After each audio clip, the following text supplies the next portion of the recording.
Okay, today I'm going to talk to you about echoing, which is this really fantastic technique that I learned 20-something years ago in a counseling session with an old guy who, when couples have miscommunication problems, this is a technique that I have talked about for years and years ever since, and it's been huge. It's a big help. So, who are you? I only talk to young Christian husbands and fathers. So if that's you, great. If that's not you, you're going to hate this.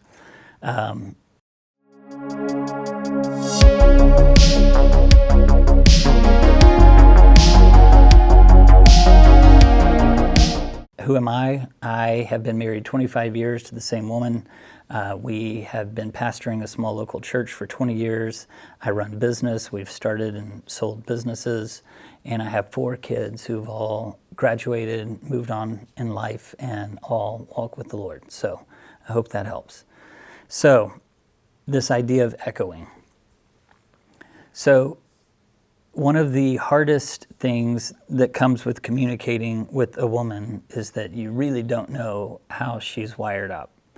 And the things that, you'll say something and not realize you just hit 3 different tripwires, and she's exploding, she's crying, you're thinking, my gosh, she's crying, how do I make her not cry? It's terrible. It's terrible. I remember being young and married and just thinking, I just hit all the tripwires all the time. So when we came across this idea of echoing, boy, it really was awesome. And we'll even today, all these years later, we'll stop and go, okay, I want to just echo for a minute, okay? Here's how it goes. Person A says one sentence to person B, okay?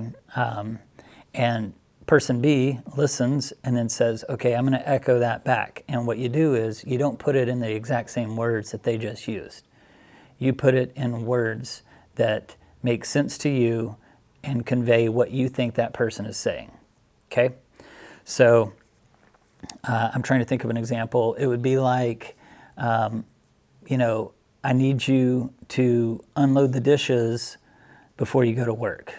And there's all kinds of tone connected to that, and you can read into that, and you're probably picking up on signals that she may or may not be laying down.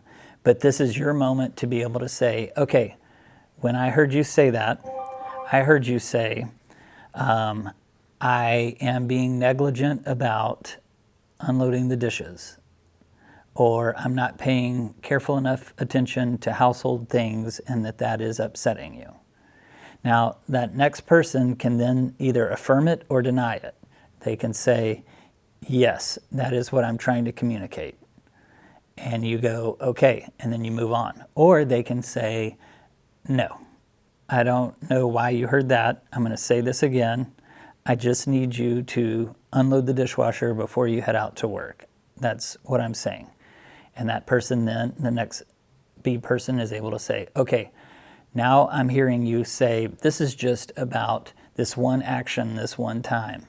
Can you please unload this for me before you go to work? It is what it is on face value. Yes, that's exactly what I'm trying to say, just that. Okay, cool. I thought there was a lot more behind that. There was not anything more behind that. Great. Okay, so that's how that might play out. The echoing is super important when you get into stuff that is not so simple as these transactional moments about a chore. When it has something to do with a mother-in-law or who's going to what party or picking up what kids at this time. There may be cause where you're just knocking heads and misunderstanding one another like all the time. When that happens, definitely try out the echoing. It's been huge. I'm going to throw in a little something for free. Don't have a serious conversation after 9 p.m. Just don't do it. Okay? You're not at your best. People are, you're running on fumes. You're trying to get in bed. Don't have very serious conversations at 9 p.m. That can be another little rule practice in your house. My wife and I do this too. We get in, the next thing you know, you're into some sort of conversation and somebody will go, whoa, it's 9:20. Can't do that. We'll pick this conversation up tomorrow. And both parties know I'm not doing it. The worst thing is to get into a massive knockdown, drag out fight before you're trying to go to bed. So this kind of saves you from that. Okay, I hope that helps. Take care.